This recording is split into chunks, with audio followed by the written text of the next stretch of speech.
বালিশের পাশে মোবাইল রেখে ঘুমালে 4 ধরনের রোগ আপনার হতে পারে।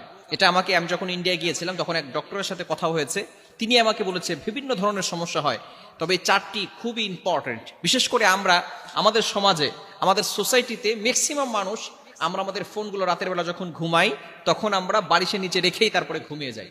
এরকম হয় কি হয় না? বিশেষ করে ম্যাক্সিমাম ইয়াং পিপল যারা আছি তারা আমরা মোবাইল এসে আমাদের যুব সমাজকে একেবারে ধ্বংসের দ্বার প্রান্তে নিয়ে গেছে। মোবাইলে ভালো আছে, খারাপ আছে, তবে আমরা ভালোটা ইউজ না করে আমরা খারাপটা ব্যবহার করার চেষ্টা করি। বিশেষ করে বালিশের পাশেই আমরা মোবাইল রেখে তারপরে ঘুমিয়ে যাই। আবার কিছু কিছু মানুষের ঘরে এমনভাবে সেটিং করা আছে, একেবারে ঘরের পাশে খাটের পাশেই তার চার্জারের জন্য ব্যবস্থা করা আছে। মোবাইল চার্জে দিয়ে সেখানেই বালিশের পাশে মোবাইল রেখে চার্জে দিয়ে সে সেখানে ঘুমিয়ে পড়তেছে, যার কারণে বিভিন্ন ধরনের রোগ হওয়ার সম্ভাবনা আছে। এক নাম্বার হচ্ছে হৃদরোগ হওয়ার সম্ভাবনা আছে। যে বালিশের পাশে মোবাইল রেখে ঘুমিয়ে যায় তার হৃদরোগ হওয়ার সম্ভাবনা আছে। এবং দ্বিতীয় নাম্বার হচ্ছে মাথা ব্যথা হয়।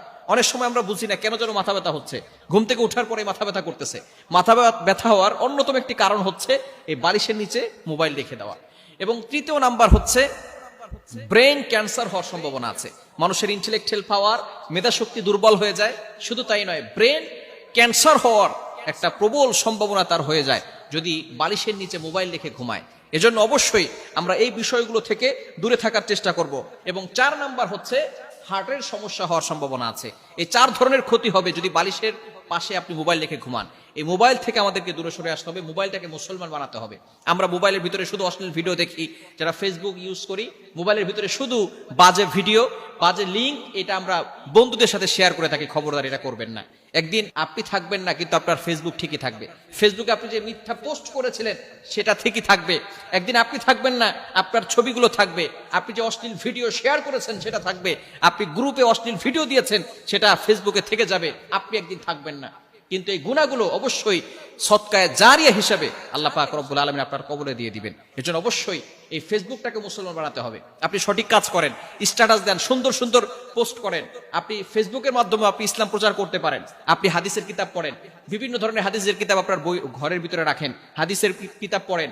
আপনি সুন্দর সুন্দর হাদিস আপনি স্ট্যাটাস দেন।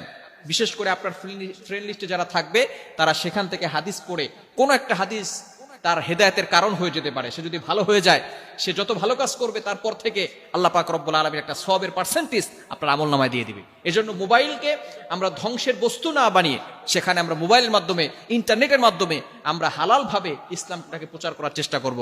হারাম কোনো কাজ না করে সঠিকভাবে দিনটাকে প্রচার করার চেষ্টা করব। তাহলে আল্লাহ পাক রব্বুল আলামিন আমাদেরকেও সওয়াবের ভাগীদার করবেন। আল্লাহ তাআলা আমাদের সকলকে এই বিষয়ে